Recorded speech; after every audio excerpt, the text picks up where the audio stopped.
Well, it doesn't take a team of scientists to conclude that people don't like eating food that has been sneezed on. Actually, it does take a team of scientists at the National Institutes of Health.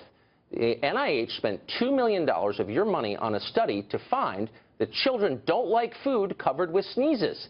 And it gets nuttier from there. Here now, Oklahoma Senator James Lankford, who has assembled this year's definitive study of government waste. Senator, it's great to see you. I actually read your whole book.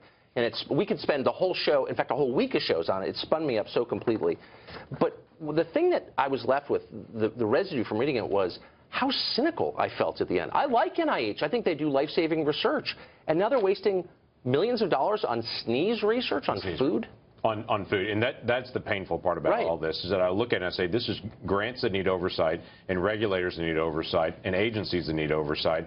And just leaning over the edge and asking the question, before you do that grant, answer this question. Is it better to do cancer research, or is it better to do research to determine if 5-year-olds will still eat food if you sneeze on it? And by the way, that's exactly right. It actually erodes people's support for research spending when they find that their money is being wasted. Here, but I also learned a lot from this book, which I would recommend to everybody with a strong stomach.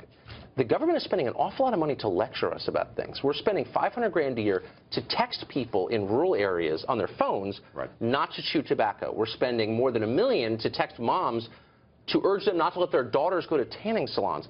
When did it become the government's business to hector me about how I live my life? Well, this is the next step beyond just a warning label on something, to say, you didn't read the warning label, so let me actually get it to your phone and multiple times and try to figure out when I think you're going to chew tobacco, and try to send you a message right then as well. Or to be able to tell moms, here's a better way to be able to mom. But that is the new role of a lot of these agencies.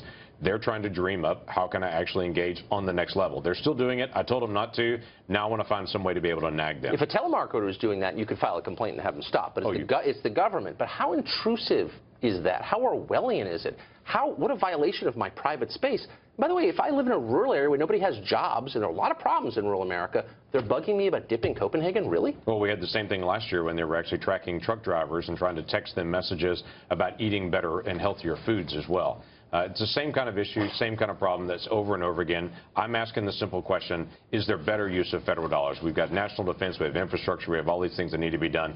This is how some of the money is being spent. Okay, this was my favorite. This is from the National Science Foundation. And this is, I almost didn't believe this, but I trust you because you're an actual senator. $412,000 spent on the following study. Glaciers, Gender, and Science, a feminist glaciology framework for global environmental change research. And this is the description of it. Quote, the feminist glaciology framework generates robust analysis of gender, power, and epistemologies in dynamic social ecological systems, thereby leading, this is real, to a more just and equitable science and human-ice interactions.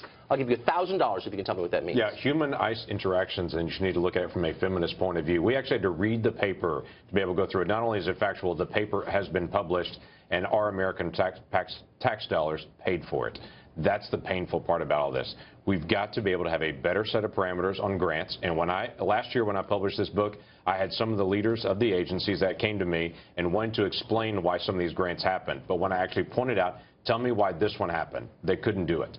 Basically, they have so many people that are signing off on the grants, and there aren't boundaries around those individuals. These grants just get signed off on because someone knows the person that's in that university, or someone knows that situation, and they sign off because it's not their money. But so many of them are so ideological. It's not just that they're wasteful. They're pushing a worldview and an ideological agenda on a helpless population that has no recourse. Doesn't anybody say, you know, you're not allowed to push your stupid political theories on citizens? And that should be the most basic of all frameworks. We have about $600 billion a year that's just done on grants. $600 billion of federal tax dollars.